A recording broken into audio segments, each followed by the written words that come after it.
একটা মানুষের বাউল হ্যাবিট সাধারণত কি হওয়া উচিত এবং কনস্টিপেশন বা ডায়রিয়া এই জিনিসগুলো একটু সাধারণ মানুষের বোঝার মতন করে যদি এক্সপ্লেইন করে দিতেন। হ্যাঁ, আমি সহজভাবেই বলার চেষ্টা করব। ধন্যবাদ আপনাকে।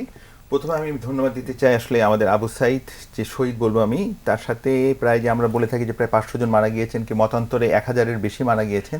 তাদের ত্যাগের বিনিময়ে আপনি সবাই আজকে আমরা এখানে বসে আছি, কথা বলছি। তাদেরকে ধন্যবাদ দিয়ে তাদেরকে আমার অন্তঃস্থল থেকে কৃতজ্ঞতা জানিয়ে শুরু করছি। প্রথম হচ্ছে বাউলটা কীভাবে মুভ করা উচিত। এখন দেখেন, প্রথম হচ্ছে যে আমাদের কিন্তু কোন এলাকায় আমি অবস্থান করছি এটা একটা ইম্পর্টেন্ট ইস্যু বাউলের ক্ষেত্রে। যেমন আমরা বলি যে আমরা থার্ড ওয়ার্ল্ড কান্ট্রি বা বাংলাদেশে আমরা কিন্তু প্রচুর পরিমাণে আমাদের ভেজিটেবল বা আমরা বলি রাফেজ যেটা খাবারটা খাচ্ছি, ওয়ারাস ওয়েস্টার্ন কান্ট্রিতে তারা কিন্তু রাফেজ খুব কম খাচ্ছে। তাহলে তাদের ওখানে যদি বলি বাউল কিন্তু সপ্তাহে তাদের 1 2 3 মুভ করছে। আমাদের দেশে বাংলাদেশিদের কিন্তু প্রতিদিনই 1 2 কারো 3বারও আমাদের বাউল মুভ করছে। মানে সাধারণ মানুষের বোঝার জন্য যদি বলি বাথরুম করার যে অভ্যাসটা এটা হচ্ছে, কিন্তু তার মানে এটা নিয়ে আমি কিন্তু বলবো না যে কনস্টিটিউশন বা আমি ডায়রিয়া বলবো না। বায়োলের তাহলে দুটো মেইন প্রবলেম আমার, একটা হচ্ছে কনস্টিটিউশন, একটা হচ্ছে ডায়রিয়া। তাহলে কনস্টিটিউশন আমি কখন বলবো? কনস্টিটিউশন বলবো সপ্তাহে যদি আমার 2-এর নিচে যদি পায়খানা হয় এবং পায়খানা করতে গিয়ে যদি আপনি যদি প্রচুর পরিমাণে প্রেশার দিতে হয়, তাহলে এটা হচ্ছে কনস্টিটিউশন। কিন্তু ওয়েস্টার্ন কান্ট্রিতে তারা সপ্তাহে 3বার করছে, it is not absolutely normal, তাদের জন্য নর্মাল, যেহেতু তারা শাকসবজি খাচ্ছেই না। আচ্ছা, নেক্সট হচ্ছে তারা পানিও কম খাচ্ছে। আমাদের বাংলাদেশে আমরা তাহলে বলবো যে সপ্তাহে যদি আমার যদি কমপক্ষে যদি 2বার যদি না হয় এবং যদি এটা করতে গিয়ে যদি প্রচুর পরিমাণে প্রেশার দিতে হচ্ছে, তাহলে আমরা তাকে বলে যাবো যে এটা। এবং যদি আপনার দিনে যদি একবারও যদি হয়, যদি প্রচুর প্রেশার দিচ্ছে না, হচ্ছে না, এটা কিন্তু একটা কিন্তু কনস্টিটিউশনের মধ্যে কিন্তু আমরা কিন্তু চলে যাচ্ছে। আচ্ছা, নেক্সট হচ্ছে ডায়রিয়া কখন বলবো?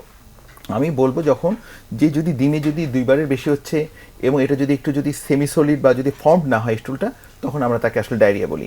এখন এই ডায়রিয়া যে হয়, নেক্সট হচ্ছে যে আসলে কেন হচ্ছে বা কনস্টিটিউশন কেন হচ্ছে। এটার মানে আপনি যেটা বলতে চাইলেন সপ্তাহে 2বার বাথরুম হওয়াটাও একটা মানুষের জন্য স্বাভাবিক হ্যাবিট হতে পারে, যদি সে স্বাভাবিকভাবে করতে পারে। অনেকেই যেরকম বাংলাদেশে মনে করেন যে প্রতিদিন বাথরুম না হলে সেটা অ্যাবনরমাল বা সেটা তার অসুবিধা। অ্যাবসলিউটলি নরমাল, কিন্তু আমাদের দেশের জন্য আমরা যদি এত রাফেজ খাই, আমাদের জন্য এটাকে আমরা নরমাল মনে করি না। আমরা এটা ঠিক বলেন যে এলাকা ভেরি করছে।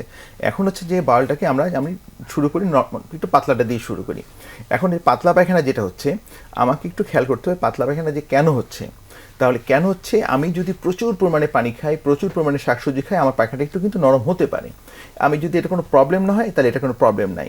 পায়খানার সাথে যদি দেখি যে আমি কোনো মিউকাস যাচ্ছে, পায়খানার সাথে যদি দেখি যে আমি একটু আমি বাথরুমে যেতে আর্জ হচ্ছে, আমি নিজে ধরে রাখতে পারছি না, যদি পায়খানার সাথে একটু যেতে আপনি সার্জন যদি একটু রক্ত যাচ্ছে, তাহলে এগুলো কিন্তু হচ্ছে আমার অ্যালার্মি।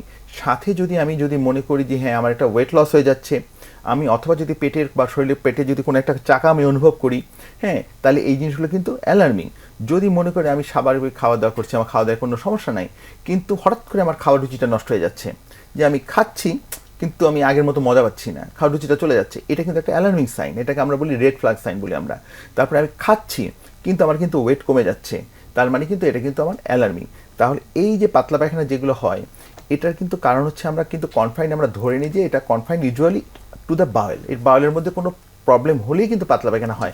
এবং অনেকেই যেরকম মনে করেন যে এই যে আপনি বাথরুম নরম হওয়া বা পাতলা পায়খানার কথা যেটা বলছেন, অনেকেই রিসেন্টলি মনে করে কিন্তু মাসের পর মাস বা বছরের পর ভুগছেন। এটা একটা প্রপার অ্যাসেসমেন্ট খুবই ইম্পর্টেন্ট।